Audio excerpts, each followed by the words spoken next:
Bienvenue dans cette vidéo dans laquelle on va corriger cet exercice, un exercice très classique, enfin en tout cas dans sa forme, qui est donc le problème dit des mariages stables. Donc en fait c'est un exercice qui se ramène à un problème de flow, vous allez voir comment.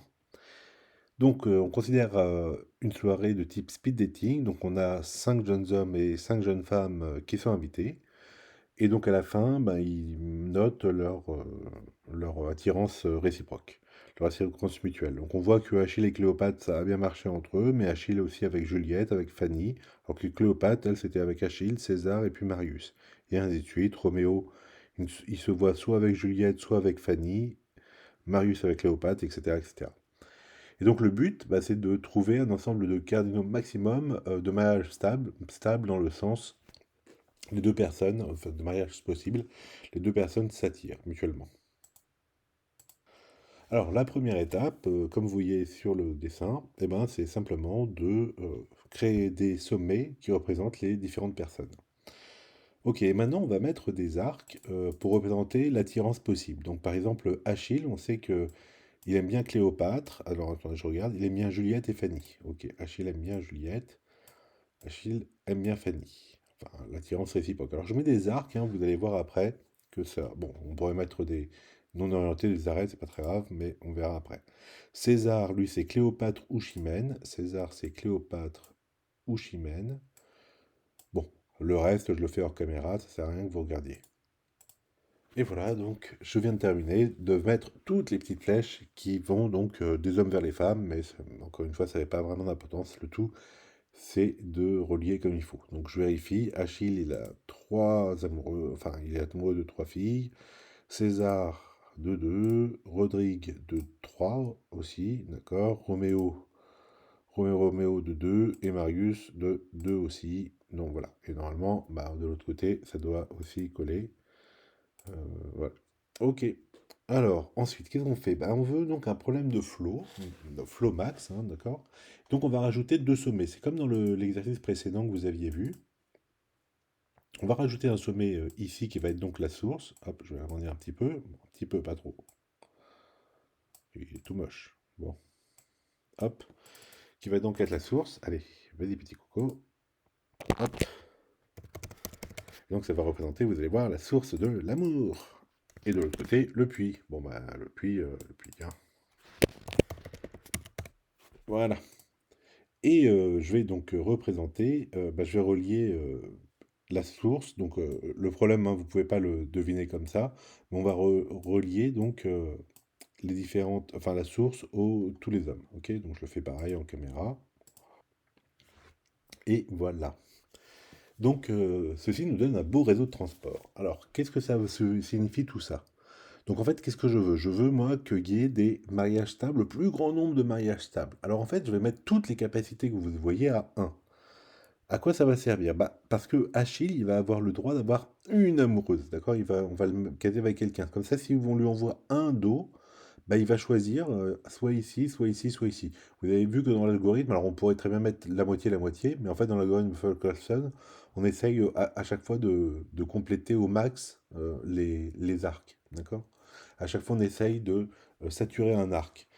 Donc c'est pour ça que bah, si jamais on lui met un de capacité ici, bah, il va choisir entre Cléopâtre, Juliette et Fanny. D'accord? Et pareil pour Fanny, enfin pareil pour les filles, ça va être un de capacité ici. Comme ça, elles ne pourront être mariées qu'à un seul homme. D'accord?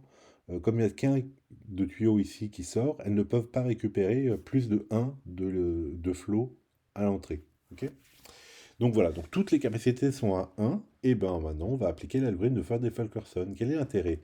L'intérêt, c'est que donc on va faire le max flow, et le max flow, ça veut dire quoi? Ça veut dire on va essayer de récupérer le maximum de couples possibles stables, ok?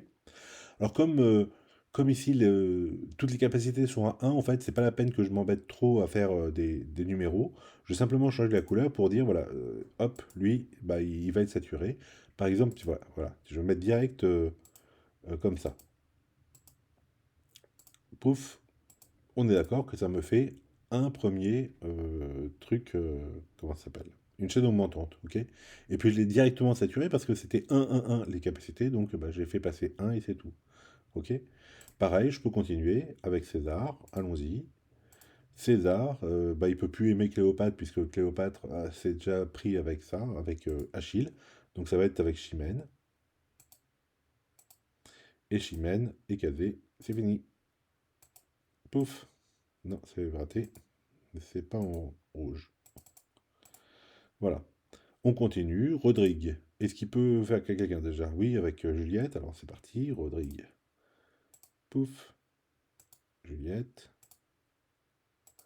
Tac. Et Juliette est casée aussi. Ici. Après, je vais aller vers Roméo. Paf. Fanny. Paf. Ah bah non, raté. Hein, c'est pas si facile hein, de faire paf. Hein. Et voilà. Et là, presque. Ah bah vas-y. Voilà.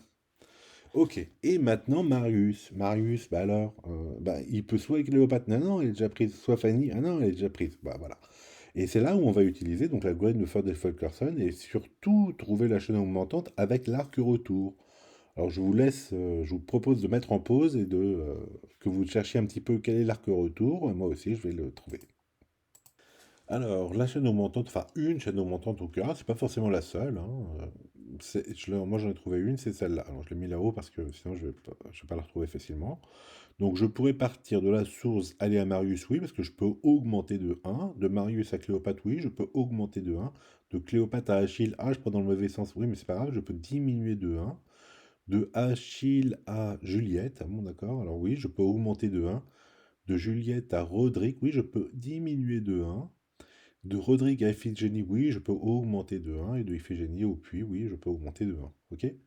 Voilà, donc ça fait une chaîne augmentante, hein, mais c'est pas forcément la même, la seule. Ok, ben allons-y. Allez, c'est parti. Donc là, ça vérifie bien la loi des nœuds, hein, c'est-à-dire que tout sommet, il y en a un qui arrive, un qui part. Hein, vous voyez, un qui arrive, un qui part, un qui arrive, un qui part, un qui arrive, un qui part. Ok? Pareil pour les hommes, vous pouvez vérifier. Et donc, allons-y, je vais bah, saturer, désaturer ça. D'accord? Alors, allons-y. Donc, déjà, source vers Marius, ok. Je fais passer de la flotte, donc ça sature. Ok. De Marius à Cléopâtre, pareil, ça fait passer de la flotte, je sature. Ben, je veux saturer quand même. Hein. Allez, voilà. De Cléopâtre à Achille, ça va dans le mauvais sens, donc j'enlève un de poids et donc il n'y a plus rien, d'accord? De Achille à Juliette, ça va dans le bon sens, donc je fais augmenter la truc de 1, et voilà. De Juliette à Rodrigue, ça fait diminuer de 1, donc j'enlève la flotte, quoi. De Rodrigue à Iphigénie, oui, c'est bon, ça peut passer, donc hop, je reviens au rouge. Et de Iphigénie au puits, oui, c'est bon, je passe au rouge, ok? Voilà, donc tout à l'heure j'avais un flot de 4, hein, puisqu'il manquait, il y avait une arête rouge ici, une arête noire ici, une arête noire ici, d'accord? Donc c'était bien le flot de 4. Et maintenant, j'ai un flot de 5. J'ai bien fait tous mes mariages stables. On peut vérifier aussi que bah, ils sont tous mariés une fois et une seule. Hein. Achille, il y a un qui arrive, un qui part. César avec Chimène. Rodrigue avec Iphigénie. Vous voyez, un qui arrive, un qui part, et puis ça va là-bas. Roméro et Fanny. Et puis Marius et Cléopâtre. D'accord? Et voilà. Donc, il ne fallait pas le faire d'une façon respecter les œuvres littéraires. Il fallait le faire mathématiquement. Et donc, faire comme ça, quoi. D'accord? Voilà, donc l'exercice est très intéressant parce que donc déjà ça permet de passer d'un problème mariage stable, recherche de mariage stable du plus grand nombre de mariages stables à un problème de flow, parce qu'il ne se voit pas forcément facilement. Vous avez compris, toutes les capacités sont de 1. Ça permet comme ça de structurer et de dire que Achille il va être avec une personne, d'accord, et puis Juliette elle va être avec un monsieur, et puis hop, ça va, et puis c'est tout. Voilà. Et puis donc, à la fin, bah, on est obligé de prendre les arcs en version rétrograde hein, pour remettre tout d'aplomb. Voilà. Je sais pas, je vais pas spécialement regarder. Est-ce qu'il y a d'autres mariages stables, d'autres couples stables? C'est pas impossible hein, que vous trouviez, mais en tout cas, vous trouverez 5, forcément 5 couples, hein, puisqu'il y a ce flot et de valeur 5. Voilà pour cet exercice. J'espère qu'il vous a plu, qu'il vous a intéressé. Voilà.